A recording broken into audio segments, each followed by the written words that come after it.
उत्तर प्रदेश की 403 विधानसभा सीटों पर मतदान चल रही है। 5वें चरण का मतदान जारी है और इसी कड़ी में राजा भैया, जिनका पूरा नाम है रघुराज प्रताप सिंह, उन्होंने अखिलेश यादव को ललकारा है। राजा भैया ने साफ तौर पर कह दिया, चुनाव लड़ रहे हो लड़ो, लोकतंत्र है, सभी लड़ रहे हैं, अपना एजेंडा बताओ, अपनी नीतियां, घोषणा पत्र बताओ, लेकिन जो जिस भाषा में समझे वो कह रही हैं 10 मार्च को सरकार बन रही है, गलतफहमी दूर कर लें, न सरकार बन रही है न बनने दूंगा। आपको बता दें, राजा भैया ने अखिलेश यादव पर पलटवार उस बयान के बाद किया है जिसमें अखिलेश ने कुंडा में कहा था कि कुंडा में कुंडी लगाओ कि फिर कभी खुलने ना पाए। इसको लेकर राजा भैया ने पलटवार किया, अपनी चुप्पी तोड़ी और सीधे तौर पर अखिलेश यादव को ललकार दिया है। उन्होंने कहा, चुनाव लड़ रहे हो, लोकतंत्र है, लड़ो, सभी लड़ रही हैं, अपना एजेंडा बताओ, लेकिन अगर इस गलतफहमी में हो कि सरकार आपकी बनने जा रही है तो ये गलत है। न सरकार बन रही है और ना मैं बनने दूंगा। इसके अलावा राजा भैया ने कहा, हम भी चाहते हैं कि अपने क्षेत्र का चुनाव शांति से निपट जाए, अपने क्षेत्र की बदनामी ना होने पाए। अधिकारी, प्रेस, मीडिया चाहे जो कहें, लेकिन अपने क्षेत्र में चुनाव में कभी हिंसा नहीं हुई है। कुछ लोग हैं जो क्षेत्र को बदनाम करना चाहते हैं। आपको बता दें, राजा भैया ने आगे ये भी कहा, एक नेताजी आए थे, हम बड़े दिन से बर्दाश्त कर रही हैं, ओछी टिप्पणियां की जा रही हैं। आपने देखा होगा और आप मानते होंगे, हमने कभी किसी के ऊपर टिप्पणी नहीं की, कभी हल्की बात नहीं की। हमने हमेशा मंच की गरिमा और भाषा की मर्यादा को बचाकर और बनाकर रखा, लेकिन बहुत हो गया सुनते सुनते, तब जाकर आज हम अपनी प्रतिक्रिया दे रही हैं।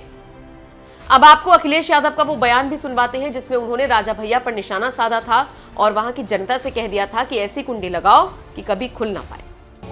यहाँ पर जो लगातार जीत रहे हैं उनके लिए कुंडी लगाओगे कि नहीं लगाओगे? और ऐसी कुंडी लगाना कि दोबारा कुंडी न खोल पाए। कुंडा के लोग हमेशा मंत्री देखते थे, कुंडा के लोगों को हमेशा मंत्री मिलता था। बताओ इस बार मंत्री मिला कि नहीं मिला? रह गए खाली कि नहीं रह गए? और किसी की सरकार हो, सपा की सरकार हो मंत्री, बीजेपी की सरकार हो तो मंत्री। बताओ इस बार छुट्टी हो गई कि नहीं हो गई? अगर छुट्टी वहां से हुई है तो छुट्टी अगर आप कर दोगे तो हमेशा के लिए छुट्टी हो जाएगी। मैंने सुना है कि जीतने के लिए सब हथकंडे अपनाए जा रहे हैं, जो जो खराब बातें वो सब की जा रही हैं। हो सकता है धमकी भी मिले, हो सकता है कोई डराए भी, हो सकता है कि कोई लालच भी दे, हो सकता है कि कोई कुछ बांटे भी। बताओ इनके चक्कर में तो नहीं आ जाओगे? साइकिल याद रखोगे? और साइकिल को इसीलिए याद रखना कि सरकार बनने जा रही है। सरकार बनेगी तो कुंडा में भी गुलशन होगा, और गुलशन जीतेगा तो सरकार भी बनेगी। मुझे पता था ये माइक ठीक हो जाएगा, क्योंकि अब जब माइक ठीक हुआ है तो सब ठीक हो जाएंगे, और रहे बचे आपके वोट से ठीक हो जाएंगे। बताओ, वोट से ठीक करने के लिए वोट डालोगे कि नहीं डालोगे? और हमारे बाबा मुख्यमंत्री जो कह रहे थे गर्मी निकाल देंगे, वो बताओ ठंडे पड़ गए कि नहीं ठंडे पड़ गए हैं? जब से वोट पड़ा है, पहले चरण में, दूसरे चरण में, तीसरे चरण में और अभी चौथे चरण में वोट पड़ा है, बीजेपी के लोग ठंडे पड़ गए हैं। और जो गर्मी निकाल रहे थे, अगर आज कुंडा का जन समर्थन देख लेंगे, अगर कुंडा के लोगों को आज देख लेंगे इतना, तो उनकी भाप निकल जाएगी, भाप।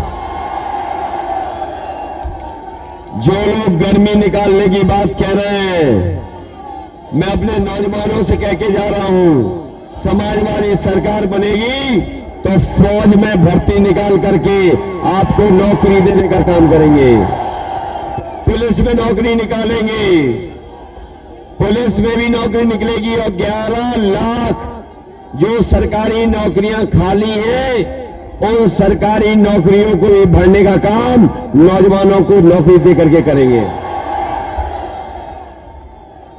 ये हमारे बाबा मुख्यमंत्री कह रहे हैं कि उन्होंने बहुत सारे लैपटॉप बांट दिए हैं।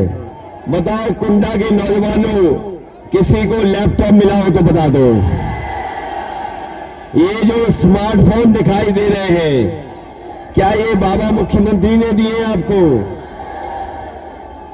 और अभी आपने सुना होगा एक बीजेपी के नेता का भाषण, जो लैपटॉप देने की बात कर रहे थे, उनका भाषण सुनकर के जनता लोटपोट हो रही है। उन्होंने कहा कि इंटर पास करके जो 12वीं पास कर लेंगे उन्हें लैपटॉप देंगे। अरे शुक्र है कि उन्होंने ये नहीं कहा कि इंटर पास करने के बाद जो 10वीं में एडमिशन लेंगे उन्हें लैपटॉप देंगे। बताओ आपको अपनी खेतों की रखवाली करनी पड़ रही कि नहीं करनी पड़ रही? छुट्टा झुंड पर घूम रहे कि नहीं घूम रहे? गौशाला में गाय मर रही है और हमारे मुख्यमंत्री जी का प्रिय जानवर सांड वो लोगों को टक्कर मार रहा है। बताओ टक्कर मार रहा कि नहीं मार रहा? एक बीजेपी वाले कह रहे थे कि हवाई चप्पल पहनने वाला हवाई जहाज में चलेगा। जब से इनकी सरकार आई है डीजल पेट्रोल इतना महंगा कर दिया है कि हमारे गरीब की गाड़ी नहीं चल पा रही है।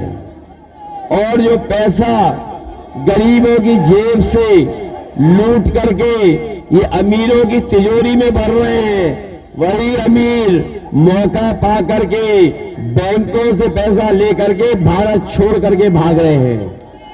बताओ भारत छोड़ के भागे कि नहीं भागे? एक उद्योगपति 28 बैंकों का पैसा लेकर के और 23,000 करोड़ रुपए लेके भाग गया। ये सरकार नहीं पकड़ पाई। अगर गरीब कुछ लोन ले ले और नहीं दे पाए तो उसे ये सरकार पकड़ लेती है, लेकिन अमीर को नहीं पकड़ पा रहे हैं। इसलिए हम आपसे निवेदन करने आए हैं, इनके नेता जो हैं वो झूठ बोलते हैं। बड़ा नेता है तो वो भी झूठ बोल रहा है, छोटा नेता है वो भी झूठ बोल रहा है।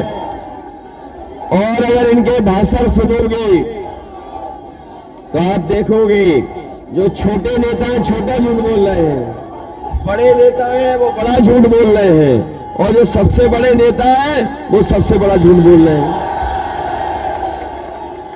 और वो कहावत तो सुनी होगी आपने कि ना रहेगा बांस और ना बजेगी। और इसीलिए ये सब कंपनियों को बेच दे रहे हैं, हवाई जहाज बेच दे रहे हैं, रेलगाड़ी बेच दे रहे हैं, कंपनियों को बेच दे रहे हैं, जिससे नौजवानों को नौकरी न देनी पड़े, रोजगार न देना पड़े। समाजवादी सरकार ने तय किया है कि सरकार बनेगी तो फौज में और पुलिस में नौकरी निकाल करके नौजवानों का भाग्य और भविष्य सुधारने का काम करेंगे।